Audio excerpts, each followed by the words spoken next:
جب حضرت آدم علیہ السلام کو زمین پہ تشریف لے جانے کا حکم ہوا، سارا معاملہ بنا، اور جناب آدم علیہ السلام کو سجدہ نہ کرنے کی وجہ سے جو اس کو مقام و مرتبہ تھا وہ چھن گیا، واستکبر وکان من الکافرین۔ تو پھر اس نے اللہ کی بارگاہ میں کیا کہا کہ رب کریم، اے رب، مجھے آدم کی وجہ سے جنت سے نکال رہا ہے، مجھ سے یہ مقام و مرتبہ آدم کی وجہ سے چھینا گیا نا، تو اگر میں جنت میں نہیں نہ رہا تب جانے میں ان کی اولاد میں سے بھی کسی کو نہیں دوں گا۔ اس لیے کیا کہا گیا، انہو لکم عدو مبین، کھلا دشمن ہے۔ اس نے اس دن کہا تھا اگر میں جنت میں نہیں رہا آدم کی وجہ سے تو اب جانے میں ان کی اولاد میں سے بھی کسی کو نہیں دوں گا، ان سے اس طرح کے کام سرزد کرواؤں گا کہ یہ جنت کے حقدار، جنت کے مستحق نہیں رہیں گے، کھلا دشمن ہے۔ لیکن حضرت جی نہ ہم نے قرآن پڑھا، نہ ہم نے قرآن کھولا، تو جس کے لیے اللہ کہہ رہے ہیں کھلا دشمن ہے، ہمارے اسے یرانے ہیں، اسی کی مانتے ہیں، اسی کی سنتے ہیں اور اسی کے راستے پہ چلتے ہیں۔ جو وہ کہہ رہے ہیں ہم کر رہے ہیں، وہ جو دل میں بات ڈالتا ہے کوئی چیک ہی نہیں کرتا کہ یہ بات کدھر سے آئی ہے، یہ بات عمل کرنے والی ہے بھی کہ نہیں، اس بات پہ چلنا بھی چاہیے کہ نہیں۔ خامد کے دل میں ڈالا دے بڈی نو طلاق، اس نے کچھ بھی نہیں سوچا، دے دیا۔ بیوی کے دل میں ڈالا مانگے دے کو طلاق، کنی دیر رہنی ہے دے نال، اس نے بھی کچھ نہیں سوچا، اس نے بھی کہا دے دے، ایسے کر ویسے کر ویسے کر ایسے کر۔ تو یہ تو حضرت جی ان کے لیے ہے کہ جو بچنا نہیں چاہتے، لیکن جو بچنا چاہتے ہیں تو پھر اللہ کہتا ہے میں ضرور بچاؤں گا۔ یہ تو ان کے لیے ہے کہ جو بچنا ہی نہیں چاہتے، جو چل ہی اس کے، جو فیصلہ کر چکے ہیں کہ چلنا ہی اس کے راستے پہ ہے، لیکن جو بچنا چاہے۔ حضرت سیدنا امام حسن مجتبی رضی اللہ تعالیٰ عنہ فرماتے ہیں جو ایک بار صدق کے دل سے، صرف اتھو نہیں، اے بھی نال ہوئے، یہ نہیں یہ کچھ اور کہہ رہا ہو یہ پڑھ رہی ہو، فرماتے ہیں جو صدق کے دل سے ایک بار اعوذ باللہ من الشیطان الرجیم پڑھے گا تو اللہ اس کے اور شیطان کے درمیان 10,000 پردے حائل کر دے گا۔ 10 صدق کے دل سے، اتھو نہیں، صرف دل میں ساتھ ہو، جو صرف ایک بار اللہ سے پناہ مانگے گا، اعوذ باللہ من الشیطان الرجیم، تو امام حسن مجتبی رضی اللہ تعالیٰ فرمایا اللہ 10,000 پردے درمیان میں حائل کر دے گا شیطان کے اور اپنے بندے کے۔ جو بچنا چاہے سچے دل سے اپنے اللہ کو پکارے، اور پھر جس کو اللہ بچائے اس کو کون گمراہ کر سکتا ہے، اس کا پھر کوئی کچھ بگاڑ سکتا ہے، لیکن ہم پکارتے نہیں۔ اور امام ابن جوزی نے بھی کمال لکھا،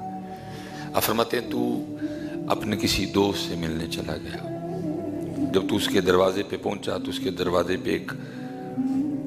خوفناک سا کتا بیٹھا ہے،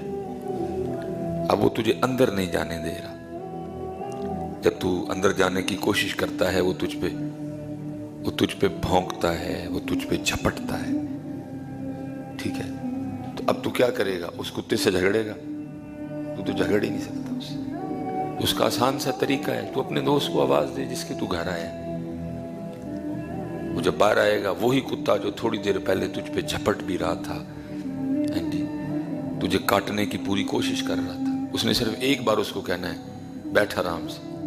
کیونکہ وہ اس کا مالک ہے کتے کا، وہی کتا اس کی ساری حالت بدل جائے گی، اس نے آرام سے زمین پہ بیٹھ جانا ہے، تجھے کچھ بھی نہیں کہے گا۔ تو امام ابن جوزی فرماتے ہیں یہ شیطان نے بھی اللہ کا کتا ہے، تو اس سے کیوں لڑتا ہے؟ تو اپنے اللہ کو پکار ہے، تو اپنے اللہ کو کہے، تو اپنے اللہ کی بارگاہ میں عرض کر، اور عرض کس طرح کر،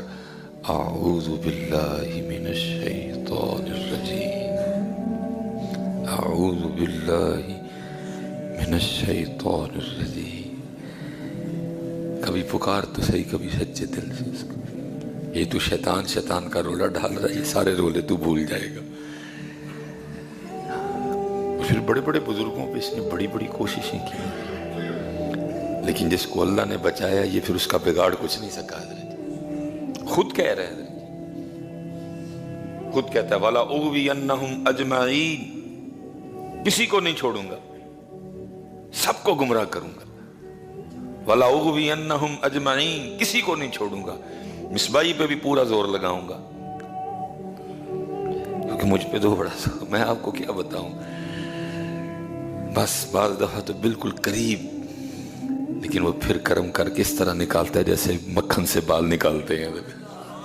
ممبر شریف پہ بیٹھا ہوں جی، جمعے کا دن ہے، ہمیں بندہ پہ جھوٹ بولے، کیونکہ اس کو پتا ہے اگر اس کو گراتا ہوں تو صرف یہ نہیں گرے گا، ساتھ اتنے زیادہ گریں گے، ادھر تو جتنے زور لگتے ہیں ہم آپ کو بتا نہیں سکتا، بس پھر وہ ہر بار بچا لیتا ہے، بالکل قریب حضرت، لیکن وہ اس طرح نکالتا ہے جیسے مکھن سے بال نکالتے ہیں۔ علم جتنا زیادہ ہوگا زور اتنا زیادہ لگے گا، عمل جتنا زیادہ ہوگا زور اتنا زیادہ لگے گا۔ باقی تو اس نے کسی پہ زور تو اس نے آنا تو اس نے ادھر ہی ہے نا جدھر مال ہے، جدھر کچھ ہے آئے گا تو ادھر ہی نا چھیننے کے لیے۔ جتنا عمل زیادہ ہوگا زور اتنا زیادہ مارتا ہے، اس لیے ایک کی نسخہ ہے اعوذ باللہ من الشیطان الرجیم، اللہ بچا لے میرے، اللہ مینوں بچا لے میرے، اللہ مجھے اس کتے سے بچا لے۔ تو پھر وہ خود ہی قرآن ہے، پہلے خود کہتا ہے والا اغوینہم اجمعین، کسی کو نہیں چھوڑوں گا، اجمعین سب کو گمراہ کروں گا، لیکن پھر آگے خود ہی کہتا ہے الا، مگر عبادک منہم المخلصین، جو تیرے مخلص بندے ہیں ان پہ میرا کوئی زور نہیں چلے گا۔ خود ہی کہہ دیا اس نے، خود ہی ہاتھ کھڑے کر گئے، الا جو تیرے مخلص بندے ہیں، اخلاص والے ہیں، ان پہ میرا زور نہیں چلے گا، باقی نہیں چھوڑوں گا کسی کو۔ اس لیے حضرت مخلص ہو جائیے اور پھر اپنے اللہ نو پکاریے، اعوذ باللہ من الشیطان الرجیم، جس کو میرا اللہ بچائے اس کا بگاڑ کوئی کچھ نہیں سکتا حضرت۔ جو خود بچنا چاہے اس کے لیے ہزار راستے ہیں، جو خود ہی نہ بچنا چاہے تو پھر کیا کیا جا سکتا ہے۔ اس لیے حضرت میں اللہ کے حضور دعا کروں گا اللہ ہمیں بچنے والی سوچ عطا کر دے۔ اس وقت بہرحال بچنے والی سوچ ہے، اللہ ہمیں بچنے والی سوچ عطا کر دے۔ اس وقت تو پوری جاری ہیں حضرت، اس وقت تو پورا جناب نہیں حضرت۔ اعوذ باللہ من الشیطان الرجیم، اعوذ باللہ من الشیطان الرجیم، اعوذ باللہ من الشیطان الرجیم، کیونکہ ان قریب حضرت جی پیشی ہے حضرت۔ اور یاد رکھیے گا حضرت، اس کے دل میں نا اس کو اتنا اختیار نہیں دیا گیا کہ یہ میرا ہاتھ پکڑ کے نا مجھ سے گناہ کروانے لے جائے، اس کا اختیار صرف اتنا ہے کہ یہ دل میں بار ڈال سکتا ہے،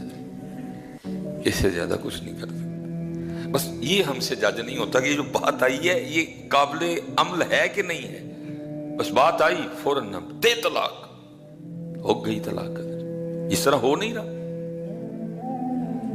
ایک بزرگ تھے، کیونکہ حضرت کہتے ہیں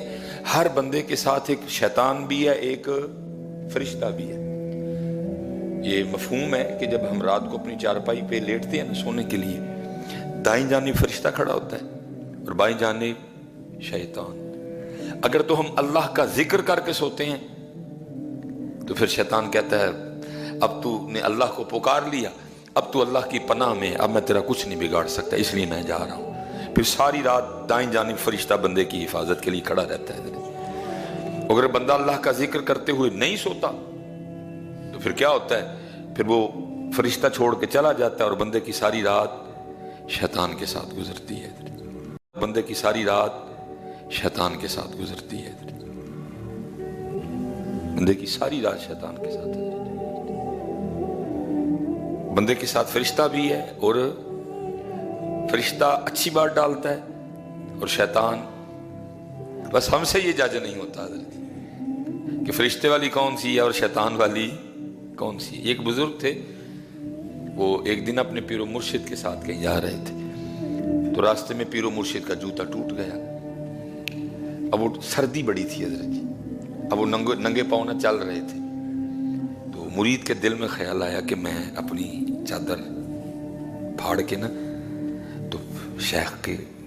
پیروں میں باندھ دیتا ہوں تاکہ ان کو چل۔ اس نے جوتا پیش کیا نا، حضرت نے لینے سے انکار کر دیا۔ پھر میں اگر میں پہنوں گا تو پھر تجھے تکلیف ہوگی، اور تیری تکلیف تو مجھ سے دیکھی نہیں جائے گی، اس لیے تو پہنے رکھ اور چلتا رہے۔ اور جوتا تو نہیں لیا، تو اس نے نا اوپر چادر اوڑھ رکھی تھی،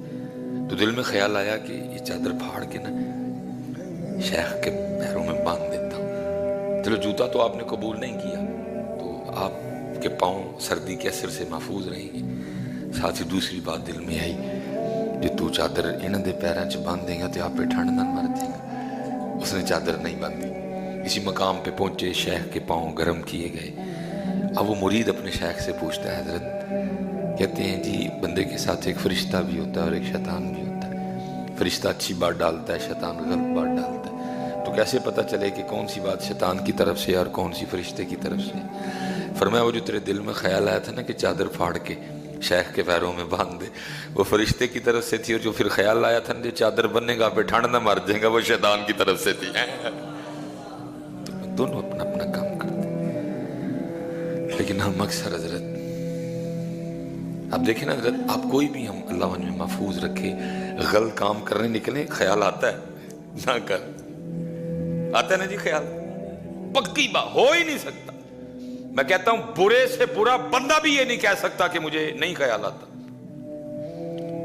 خدا معاف فرمائے، اب آتا ہے خیال حضرت اندر، جو وہ ہوتا ہے وہ اچھا خیال ڈالتا ہے، لیکن جو ہوتا ہے دوسرا شیطان، وہ آگے سے پھر، اور اللہ معاف فرمائے اکثر و بیشتر حضرت ہم شیطان ہی کی مانتے ہیں حضرت، اللہ اور اللہ کے نبی علیہ السلام کی نہیں۔ دیکھیں اتنا یاد رکھیے گا، اس کو صرف اتنا اختیار ہے کہ وہ میرے دل میں بات ڈال سکتا ہے، اس سے زیادہ وہ مجھے حضرت جی موٹر سائیکل پہ بٹھا کے زنا کروانے نہیں لے جا سکتا، وہ صرف میرے دل میں زنا کا خیال ڈالے گا حضرت، باقی جو کرنا میں نے خود کرنا ہے۔ وہ مجھے اپنے پاس سے پیسے دے کے، گاڑی میں پیٹرول ڈلوا کے، وہ حضرت جی مجھے سینے میں فلم دیکھنے نہیں لے جا سکتا، وہ صرف دل میں خیال ڈالے گا۔ ہم کہتے ہیں نا یار دل کردا پہ کوئی چنگی جی فلم دیکھی ہے، وہ صرف اتنا اختیار رکھتا ہے۔ وہ مجھے اپنی گاڑی پہ بٹھا کے نائی کی دکان پہ نہیں لے جا سکتا داڑھی اتروانے کے لیے، وہ جانا بھی میں نے ہے، کہنا بھی میں نے ہے، اپنی جیب سے نکال کے پیسے بھی میں نہیں دینے ہیں حضرت۔ وہ صرف اتنا کرے گا کہ حضرت دل میں خیال ڈالے گا حضرت، اور ہم نے اس خیال کا رد کرنا ہے۔ نہیں بھائی، میرے اللہ اور اللہ کے نبی نے منع کیا، وَلَا تَقْرَبُوا الزِّنَا، زنا کے قریب بھی نہیں جانا۔ بھائی اللہ اور اللہ کے رسول نے منع کیا فلم سے، اللہ اور اللہ کے رسول نے منع کیا اس کام سے حضرت، اتنا اس کے پاس ہے۔ اس سے زیادہ، وہ ایک بزرگ تھے، بڑے بڑے بزرگوں نے، نبی پاک علیہ السلام کی بارگاہ میں آیا ایک بار، بڑے بدصورت بوڑھے کی شکل میں نبی پاک علیہ السلام کی بارگاہ میں حاضر ہوا۔ نبی علیہ السلام مسجد نبوی شریف سے تشریف لا رہے تھے، تو یہ نبی پاک علیہ السلام کی بارگاہ میں آیا حضرت۔ نبی علیہ السلام نے اس سے کچھ سوالات کیے، اس نے اس کے جواب بھی دیے آگے سے۔ اس طرح پھر نبی پاک علیہ السلام کی کامل اتباع کے صدقے آپ کی امت کے جو بعض اولیاء ہیں ان کو بھی یہ کمال بخشا گیا، انہوں نے بھی اللہ کے حضور دعا کی کہ اللہ اس کو بھیج، ہم اس سے کچھ پوچھنا چاہتے ہیں۔ یہ پھر آیا، بڑے بڑے بزرگوں کے واقعات لکھے، انہوں نے سوال پوچھے بھی اس سے کہ سب سے زیادہ کس حالت میں تو بندے پہ غالب آتا ہے؟ اس نے کہا غصے میں۔ اس لیے تو حضرت جی حکم دیا گیا غصہ آئے تو کنڈیشن بدلو اپنی، گھر سے باہر چلے جاؤ، پانی پیو، وضو کرو، غصہ آئے تو اپنی کنڈیشن بدلو حضرت جی، چینج کر جاؤ، نکل جاؤ گھر سے باہر، کیونکہ حضرت جی اگر آپ نے نہ بدلا تو اینڈ پھر کیا ہونا ہے؟ طلاق۔ وہ ادھر بھی اس نے پوری آگ لگا رکھی ہوتی ہے، آگ ادھر بھی پوری، دونوں دانش مندی کا آگے سے جو ہے نا، کیونکہ حضرت جی یونیورسٹی کالج میں تو ہم اپنے بچوں کو بھیج رہے ہیں اور وہ دنیا سکھا رہے ہیں، بس دین کیا ہے، زندگی کیسے گزارنی ہے، یہ تو آپ کو دین نے سکھانا تھا۔ مثال کے طور پہ حضرت ایک صحابیہ تھی، ان کا نا بیٹا انتقال کر گیا، اب صحابی گھر پہ نہیں ہے، خامند گھر پہ نہیں ہے، پیچھے سے بچہ، چھوٹی بات ہے حضرت جی بچے کا انتقال کر جانا، کچھ چھوٹا معاملہ تو نہیں ہے حضرت، بیٹے کا مر جانا کوئی چھوٹی بات ہے، لیکن دین والی بیٹی تھی حضرت، اس کو قرآن حدیث اس کو سمجھ تھی حضرت، اس نے کوئی رولا شولا نہیں ڈالا، میرا بندہ مزدوری پہ گیا ہوا، اس نے کیا کیا، بچے کو غسل دیا، اس کے سر میں تیل ڈالا، اس کو چارپائی پہ اس انداز سے لٹا دیا کہ لگے کہ یہ سو رہا ہے، شاید میرا ام سنیم تھی، شاید اللہ اور اللہ کا رسول بہتر جانتے ہیں نام کے حوالے سے، وہ جب خامند آیا نا گھر اور اپنے آپ کو بھی تیار کیا، اس دور میں جتنی اسلام اجازت دیتا تھا اس حوالے سے تیاری کی، غسل کیا، اچھے کپڑے پہنے، اچھا خود کو تیار کیا، جب خامند آیا نا، وہ بیوی کو اس حال میں دیکھا تو آدھی تھکاوٹ تو ویسے ہی اتر گئی، انہوں نے پوچھا، ظاہر گھر میں آتے پہلا سوال یہی ہوتا ہے نا سب کا بھی، بچے کدھر ہیں؟ انہوں نے بھی پوچھا بچے کا نام لے کے، کدھر ہے؟ انہوں نے کہا وہ چارپائی پہ آرام سے لیٹا ہوا ہے، گئے جا کے بچے کو، اللہ بچہ انتقال کر چکا ہے، کھانا اچھا بنایا تھا، خامند کے ساتھ بیٹھی، کھانا کھایا بھی، کھانا کھلایا بھی، ان کے ساتھ باتیں کی، دل جوئی کی، ان کو خوش کیا، ان کی تھکاوٹ جب اتر گئی نا ساری تھکن، تو پھر پوچھتی ہیں اگر آپ کو کوئی چیز بطور امانت دے اور پھر وہ اپنی امانت واپس لے لے تو پھر آپ آگے سے کیا کریں گے؟ انہوں نے کہا بھائی جب چیز تھی ہی امانت تو جس کی امانت ہے وہ جب واپس مانگے گا تو میں کون ہوتا ہوں، میں تو دے دوں گا واپس۔ پھر وہ کہتی ہیں وہ جو بیٹا اللہ نے ہمیں بطور امانت نہیں دیا تھا، میں نے کہا وہ اللہ نے ہم سے واپس لے لیا ہے، اتنی سی بات ہے، یہ ہم حضرت نہ سیکھ سکے نہ اپنی بچیوں کو سکھا سکے، کیا بولنا ہے، کدھر بولنا ہے، کدھر کیا نہیں بولنا، یہ نہ ہم نے خود سیکھا اور نہ ہم نے اپنی بچیوں کو سکھایا۔ اگر خامن تھا تو اس کے لیے حکم تھا، محبوب علیہ السلام نے فرمایا تم میں سب سے بہتر وہ ہے جو اپنی بیویوں کے لیے بہتر ہے، اور میں تم میں سب سے زیادہ اپنی بیویوں کے لیے بہتر ہوں۔ یہ آپ نے بھی نہیں سیکھا، یہ میں نے بھی نہیں سیکھا، تو پھر کیا ہے، پھر حضرت کار پانڈے کھڑکڑے دینے، کار پانڈے کھڑکڑے دینے، ایک ہفتے بعد طلاق، 4 دن بعد طلاق، مہینے بعد طلاق، 6 مہینے بعد طلاق، معمول بن گیا لوگوں کا۔ وجہ دین نہیں آتا، زندگی کیسے گزارنی ہے، میاں کے حقوق کیا ہیں، بیوی کے حقوق کیا ہیں، پتہ ہی نہیں کسی کو، جانوروں کی طرح ہم زندگی گزار رہے ہیں، بس جدھر اس کو غصایا اس کو غصایا، سب ختم کر دیا، دونوں میں سے کوئی سمجھنے کو تیار نہیں، چل ایسے لوگ وہ غصے چے میں ٹھنڈا پہ جاؤں، میاں نہیں سمجھنے کو تیار، چل بھائی سارا دن بھی بیچاری تھکی ہوتی ہے، اتنے زیادہ بچے ہیں، کپڑے دھوتی ہے، گھر صاف کرتی ہے، ہزار اس کو ٹینشن نہیں ہے، چل اس وقت تھوڑی سی ہے میں ٹھنڈا رہ جاؤں تھوڑا سا۔ نہ حضرت جی عورت کو اس بات کا خیال ہے، بیچارہ سارا دن مزدوری کر کے کھپیا تپیا کر رہا ہے، میں بعد میں یہ پنڈورا باکس کھولوں حضرت جی، یہ ہوا ایسے ہوا ویسے ہوا، اس نے یہ کیا اس نے ویسے کیا، وہ مجھے یہ کہہ گئی، وہ بندہ آگے بیچارہ سارے دن کا یہ سن کے آیا ہوتا ہے، آگے سے پھر وہ بھی یہی والا کھول دیتی ہے، نہ اس کو سمجھ ہے نہ اس کو سمجھ ہے۔ مجھے حکیم صاحب رحمۃ اللہ تعالیٰ علیہ آپ ایک بڑی زبردست بات سنایا کرتے تھے،